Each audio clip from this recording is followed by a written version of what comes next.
Pfizer and BioNTech are now developing a specific vaccine for Omicron. It's expected to be available next spring. Right now, 21 states report confirmed Omicron variant COVID-19 cases. Michelle, President Biden said he's ramping up vaccinations across the country, but a court ruling today could slow that effort. A federal judge put a hold on a vaccine mandate for all federal workers and contractors. Now, the White House is planning to appeal that ruling. If the mandate is reinstated, federal workers and contractors are facing a January 4th deadline to get vaccinated or possibly lose their jobs. Now, here in Florida, the Department of Health reports 2 cases of that new variant. This evening, the FDOH says it, quote, stands ready to respond, but that it will remain flexible. The department goes on to say, quote, rather than focusing on one solution, the state of Florida will continue to adapt as necessary to protect public health. Now, you might wonder about vaccines here. The White House officials say early reports show booster shots work. They say Omicron could be a less severe variant. They're still doing research, but they say it spreads quicker. Florida currently has one of the lowest infection rates in the country, but it is ranked 35th for booster shots among adults.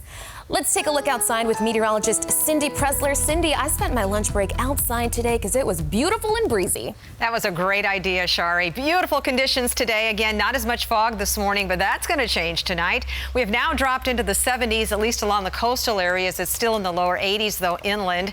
And winds today out of the southwest. We had some gusts up to 21 miles per hour at Page Field just an hour ago. So a little bit on the gusty side. We're not expecting any rain, of course. It is still dry out there, but oh, you look up there, there's some clouds. There's something going on across northern Florida. We have a frontal system stuck up here. It is producing severe weather now, making its way into Jacksonville. We're not going to see any of that. Just clear skies this evening, becoming partly cloudy. Temperatures falling through the 70s.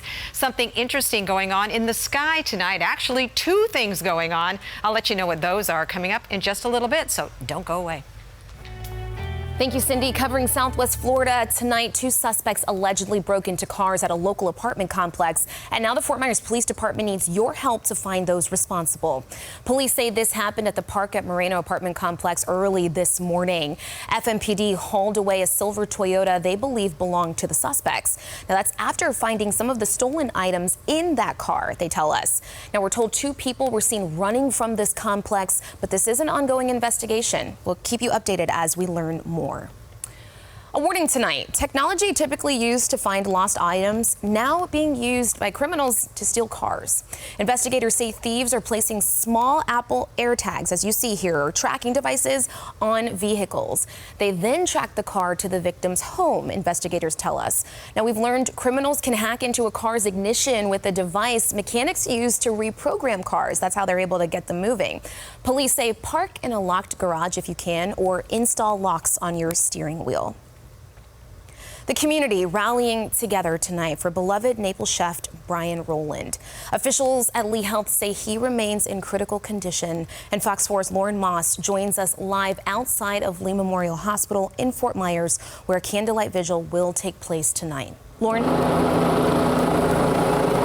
Well, out here live in the hospital where Rowland is hospitalized, that helicopter just landing right now, bringing somebody in. But Rowland is hospitalized here at Lee Memorial Hospital. Soon, folks will gather to light candles and pray for his recovery. That will begin in about an hour. The chef is known in the community for his creativity and cutting-edge dishes. We saw a lot of that personality as he made multiple appearances on Fox 4 Morning News. Wow. So whatever you place to the top, on the top of this, will freeze immediately from the bottom up. Rowland's friends have talked about his love of the kitchen.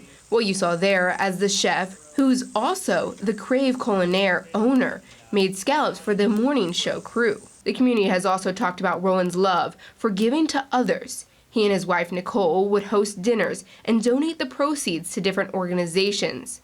As we reported earlier, he remains in critical condition following a freak accident at the Ferrari of Naples, where he was pinned under a freight elevator platform. On Facebook, the outpouring of love for his family is evident. People posting the hashtag #BeStrong. Even a local Naples restaurant closing its doors early tonight to be here for that vigil. And coming up at Fox 4 News at 6, we'll bring you back out here live to see that community event. Live in Fort Myers, I'm Lauren Moss, Fox 4. Many people in Southwest Florida showing their support for the Rowland family, and we are hearing from the Rowland family tonight. They thank the community for their support in a statement saying, quote, the Rowland family would like to thank our community for the overwhelming support and prayers during this difficult time. We kindly ask that you please respect the family and Crave Culinary team members' privacy. We thank you for your cooperation and your support. And before we head to break, we want to give you a live look at our tower cam overlooking the Caloosahatchee River, and a reminder that this weekend is the Fort Myers Jazz Festival in downtown Fort Myers. We'll be right back. Well, if you've been receiving a lot of credit card offers recently, you're not alone. Lenders are spending big money again on marketing after concerns earlier in the pandemic about the financial risk. And a number of people are taking them up on those offers. Recently, nearly 27% of customers said they had applied for a credit card in the past year. That's according to the Federal Reserve Bank of New York. That's the highest level since 2019. This comes as credit card debt has dropped. It's currently 13% lower than it was at the end of 2019. It may have started because you got stimulus checks that you used to pay down debt, or you took advantage of how you were spending less.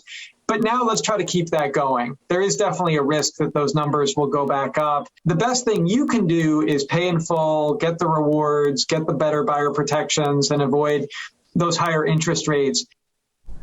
Ted Rossman with creditcards.com says lenders are now offering a lot of different sign-up bonuses and incentives for credit cards. 0% balance transfer cards for people with debt are also back in a big way after taking a hit last year. But if you want to stop getting all these offers, optoutprescreen.com is a good place to start. It's not perfect. Like, you may still get some offers, especially from companies that you have a relationship with. Direct mail is definitely still a primary channel for card companies. Obviously online is big as well. But yeah, they're definitely pushing these aggressively. Credit limits are one thing Rossman is watching that he says may show that lenders still have some risk concerns. The average credit limit for a new card this year is a little over $4,000. That's down 21% from 2 years ago.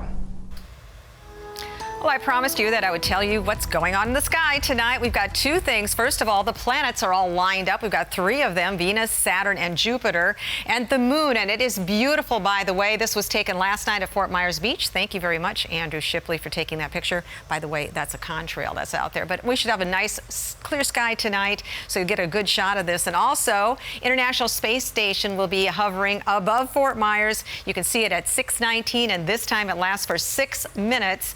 Yeah, just look to the north-northwest at 10 degrees above, and then it will set about east-southeast at 12 degrees above the horizon. So this should be a good long chance for you to check that out. Patchy fog is expected overnight into tomorrow. We didn't have much of that this morning, but as the temperature drops down to the dew point, we've got moisture at least at the surface. That is going to create foggy conditions, and it could be quite dense by tomorrow morning. Visibilities could drop as low as 1/4 mile in spots. So if you're going to be out early tomorrow morning around 7, 8 o'clock, you're going to need those low beam lights. That's always recommended. No rainfall out there. Nope. But if you look to the north, we've got a stalled out frontal system sitting across northern Florida into Georgia. These thunderstorms have actually produced a possible tornado this afternoon. There was a tornado warning. Now we're getting these storms moving through the Jacksonville metro area and a few showers off in the Gulf of Mexico.